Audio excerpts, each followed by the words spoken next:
Tem uma câmera aqui antes de começar, vem um pouquinho para cá só de início. Tem uma câmera aqui, ó. Então acho que vocês têm que abrir um pouquinho. Certo? Oi. Então vai. Tem alguém ao vivo aí? Eu vou dar uma Como estou? E aí, Fernando? Quem conhece? Pode abrir? Vai. Fernando, bom dia.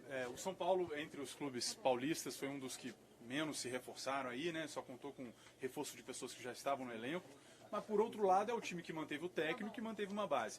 É uma vantagem começar o ano já com um time que estava no ano passado, um técnico que já vinha fazendo o trabalho? Eu acho que é uma vantagem e o grande reforço do São Paulo foi ter uma grande manutenção do elenco. Eu acho que isso daí, de fato, é um grande reforço.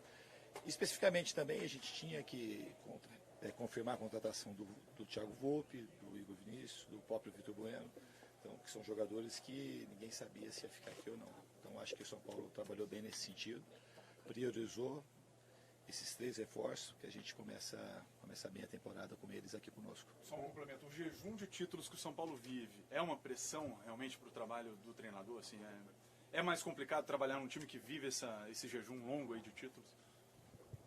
O jejum, ele existe uma cobrança que vem da parte do torcedor que ela é muito justificada. O São Paulo foi um clube que ganhou muita coisa e faz 10 anos que não ganha, né? E as décadas que antecederam esse jejum foi a época mais vencedora do clube. Então ele é justificado e a gente tem que fazer de tudo para poder corresponder e entregar aquilo que o torcedor quer, que é título.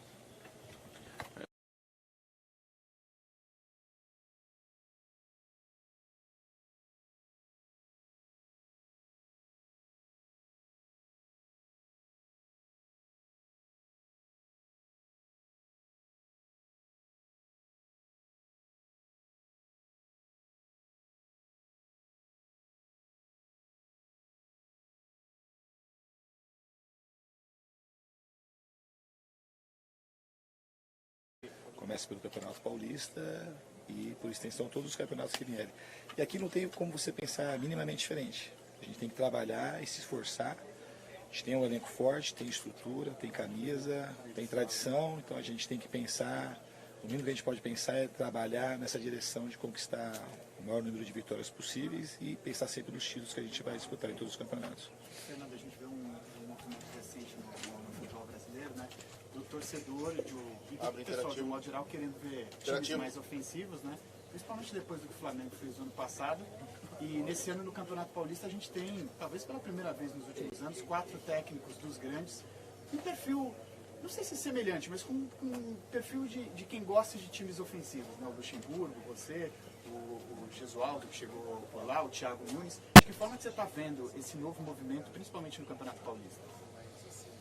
Eu acho que o futebol ele abarca todas as maneiras de se jogar. Então, na Espanha tem o jeito do Simeone, tem o jeito da escola do Real, tem o jeito da escola do Barcelona. Eu não vejo que isso seja positivo ou negativo. Eu acho que a gente tem que fazer o máximo possível para ter qualidade no jogo e buscar vitórias e títulos. Então, eu acho que eu não vejo isso nem como positivo como negativo. Depende do que a gente vai produzir dentro do campo. Então, a gente vai trabalhar muito para produzir coisas boas. Fernando, além das permanência dos jogadores que foram adquiridos, você tem aí a volta do Shailon e do Breyer, jogadores que você gosta muito, que são crias de São Paulo. Tem a recuperação do Everton, que já está treinando normalmente. E eu queria saber, além desses jogadores, o que você espera deles, como é que você vê Alexandre Pato e Hernanes para essa temporada? Você acha que o período de férias, combinado com essa pré-temporada, pode trazer de volta a você e ao São Paulo o que são, na verdade, a realidade de Pato e Hernanes? Isso é uma expectativa positiva de todos. Você sabe que o Hernanes é uma grande referência aqui do São Paulo, talvez o jogador mais identificado com o clube. É um jogador que tem um grande potencial técnico e uma grande liderança. Se ele também não ajudou tanto nessa parte final dentro do campo, fora do campo, vocês podem ter certeza que é o cara que mais veste a camisa do clube, sempre preocupado em a gente conseguir essa vaga direta na Libertadores. Então ele já foi muito importante. E ele tem, a gente espera ele também, eu estou muito confiante, o Hernandes também está confiante desse ano aqui ele conseguir fazer a pré-temporada sem lesões e mostrar o grande futebol que ele tem. Quanto ao Pato, a mesma coisa, um grande potencial técnico, você foi muito feliz na sua pergunta, são jogadores que têm um nível técnico muito alto e a gente espera que eles consigam, de fato, no campo, jogar e conseguir produzir aquilo que eles podem. E quanto aos meninos que estão voltando, são jogadores de fato que eu gosto, São jogadores talentosos. O futebol brasileiro, de maneira geral, não tem paciência com nada, e às vezes a pressa de o jogador poder virar, às vezes dificulta um pouco o amadurecimento, mas são dois jogadores muito talentosos, tanto o Shailo quanto o Brenner. Diniz, você manteve um tempo maior de trabalho, né? Está começando uma temporada com São Paulo e foi o único dos 4 grandes times de São Paulo que o técnico se manteve. Como que você vê essa continuidade? Você encara isso como uma responsabilidade maior ou como uma vantagem? Como você vê esse cenário? A responsabilidade a gente sempre tem. Tudo não é para ser uma responsabilidade, é a continuidade do treinador. Eu sempre costumo dizer que aqui no Brasil, quando a gente vai citar trabalho, vai olhar para a Europa, onde os treinadores, por exemplo, do Klopp ou do Pochettino, ficam 5 anos para ganhar um título. Então, assim, a continuidade é uma coisa que fortalece, se é uma coisa pensada, qualquer time, você poder dar continuidade no trabalho. A gente tem que saber no futebol escolher bem e poder acreditar que aquilo vai dar resultado. Então, acho que para o São Paulo, para mim, foi um acerto a gente poder ter um casamento muito bom aqui internamente, muito forte, é uma coisa que está todo mundo alinhado para fazer o melhor para o São Paulo conseguir ter um ano bom. Sua segunda pergunta? Só isso. Diniz, você perdeu para essa pré-temporada o Valse, o Antony e o Igor Gomes, que estão com a seleção olímpica. Quanto isso atrapalhou o seu planejamento? Como você vê essa ausência deles? Você podem perder até 5 jogos do Campeonato Paulista se o Brasil chegar à final. Eu queria saber como é o seu planejamento em relação a jogos treinos, se o São Paulo vai ficar aqui toda a temporada em Cotia, qual é o seu pensamento para essa pré-temporada? Em princípio, a gente deve fazer pelo menos 2 jogos treinos, que a gente está assim, já conseguindo fazer a marcação dos jogos.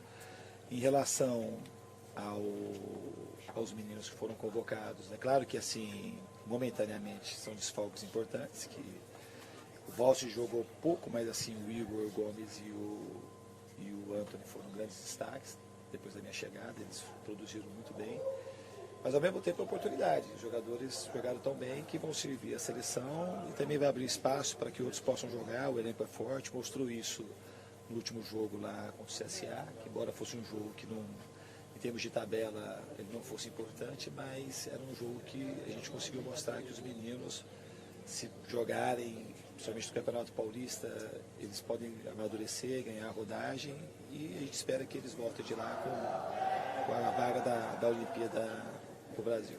Diniz, um assunto que eu sou obrigado a falar para você, porque era seu jogador. Como é que você recebeu o que aconteceu com o Jean durante o período de férias?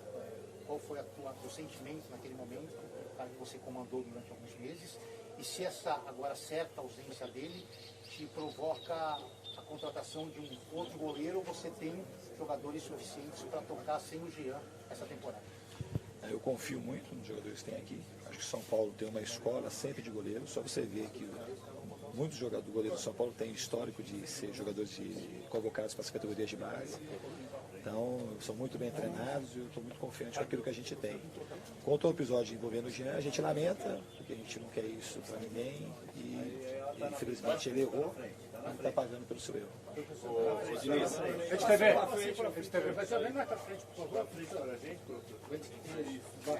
Diniz, um outro tema que às vezes pode ser até mais curioso do que polêmico foi a situação do Arboleda aparecer com uma camisa do rival. Você já é um cara experiente, jogou no Palmeiras, tem rodagem por aí. Que tipo de pressão o Arboleda pode ter pelo fato de ter aparecido na rede social com a camisa do rival no período de férias? Eu prefiro não falar da pressão. Acho que o Arboleda errou, ele está pagando, assumiu o erro, pediu desculpas e ele vai reverter isso com o trabalho. Chegou bem, trabalhando, está focado e é bola para frente. Ele vai saber reverter e saber se redimir disso dentro do campo, que o que ele está fazendo já nos treinamentos. Para fechar aqui, ó, o Mato. Fernando. Tinha um tempo que sempre que um técnico era demitido, os sites faziam uma pesquisa e você ganhava disparado. E aquele eleitorado votava no Audax, votava naquele jeito de jogar, aquela coisa que acabou encantando todo mundo. Aí você foi para o Atlético Paranaense, conseguiu fazer isso durante um tempo e no Fluminense a mesma coisa. No São Paulo você chegou com a meta de levar o time para a Libertadores. O torcedor de São Paulo vai ver aquele jeito de jogar, aquela alegria que o Renato até falou agora há pouco, que o brasileiro agora quer isso. O torcedor de São Paulo pode esperar isso? Eu acho que o que o torcedor de São Paulo mais espera é a conquista dos títulos e a conquista como teve da vaga da Libertadores. Embora a gente tenha classificado em sexto, é uma conquista, uma vaga direta que era muito importante para a história do clube. A gente não está contente de ter classificado em sexto, a gente está contente de ter conseguido a vaga que nos dá a chance de ter um pouquinho mais de folga para planejar.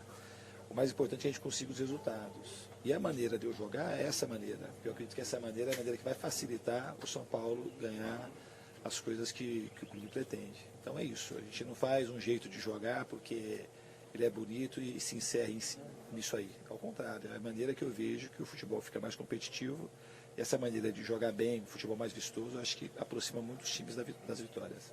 Obrigado, gente. Obrigado. É isso aí, galera. Então, O Fernando vai complementar aqui do lado, ó, com o pessoal de falou bastante coisa legal.